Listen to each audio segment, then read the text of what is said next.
So guys, I'm back after taking a few days off, not really liking the baseball card the last few days. Yesterday, college football, pretty fucking brutal. Middle Tennessee State was looking pretty good, and there was a point where it looked like all three bets might come through, and then none of them did. Middle Tennessee State looking pretty good into the third quarter, and then that became an implosion. They wound up not winning the game. Memphis was a push for me because I got the 7. Hopefully, if people followed me on that, they also did because that landed exactly at 7. I liked that play for all the reasons that I described. And South Carolina, Mississippi State, was covering that for a decent portion of that game.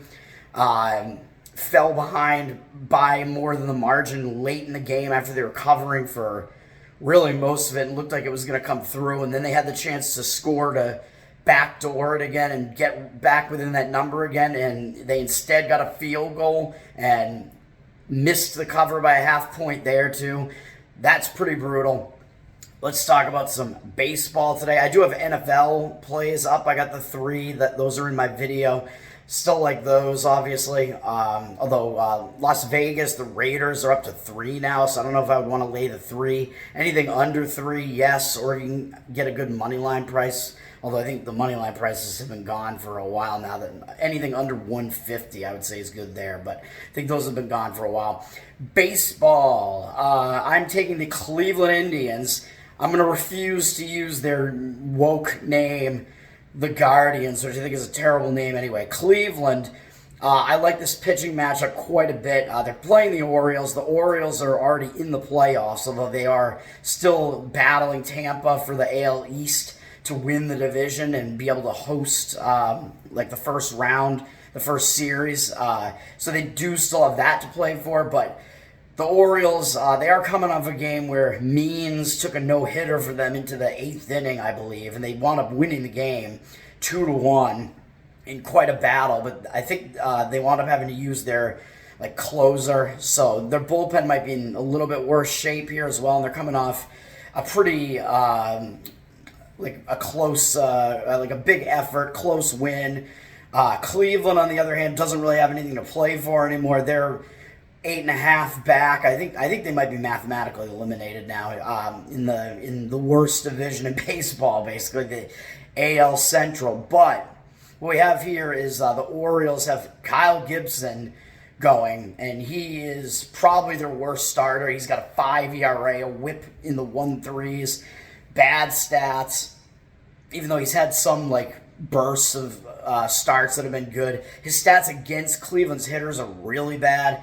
They're hitting well over 300 against him lifetime in a lot of career at-bats, so they have fared well against him. They've knocked him around quite a bit, and on the Cleveland side, they have Tristan McKenzie pitching, and there are a couple of angles I like here where even though Baltimore has seen him before, they're 4 for 44 off of him lifetime, so he's been good against them in the past. A very low, well below 100 batting average against versus the Orioles. So that's really good.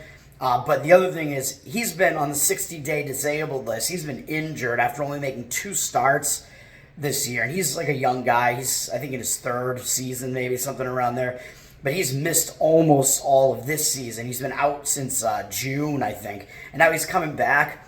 And I like that. I think you get value on a starting pitcher when they've been injured for so long and they're coming back. People have forgotten about them. People tend to think, well, is this guy still injured? We don't know what to expect from him. But let me tell you, if a baseball team is bringing this guy back, they're saying he's ready. They know he's ready to go again. This has been planned for a bit, that he was supposed to be back late September. And I think he's going to be pumped because he gets to face the Orioles, gets to face a good team. I think he's going to want to come out with a good performance here. So I think this is a good matchup for Cleveland. And Cleveland has actually taken 2 of the 3 games in the series, too. So it's not like they've, folded on the season, really. So I like this. And it's the end of a long, well, not really a long road trip, but the end of a road trip for Baltimore. So you kind of get to a point where you kind of start to tire a little bit at the end of a road trip like that. I like Cleveland. It's a small number, -108. I like it. They opened as an underdog, I think, and it's kind of moving in Cleveland's direction, so the market caught my eye. That's the play.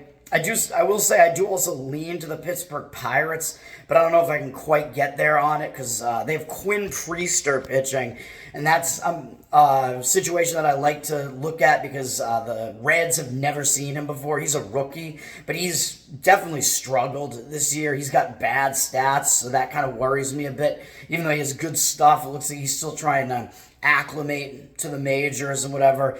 I do like the fact that he hasn't been seen by the Reds before. I think that's a bit of an advantage to him. And the way the Reds lost yesterday is insane. They were winning the game 9-0 in like the third inning. They wound up losing the game 13-12 as the Pirates have not gone away, and it looks like they're enjoying like trying to play spoiler because they have a chance to like really make life difficult for the Reds. The Reds are 2.5 back in the wild card, I think, and they are really coming up against it now with only several games left in the season, like 2 series left in the season.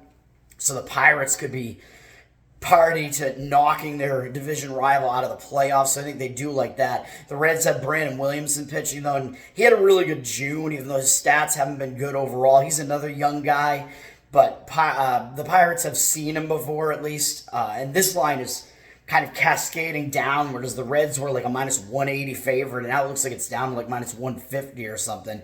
So I do think that Pittsburgh at the underdog price there is a decent price. Don't know if I actually want to play that, but they are coming off that really difficult loss. I don't know how they get Cincinnati is. I don't know how they get off the mat after that, really. And Pittsburgh has Priester, who hasn't been seen before, so that's a lean. I like Cleveland quite a bit, so Cleveland is the play. Cleveland Indians minus 108, and hopefully these NFL plays come through. Hell yeah.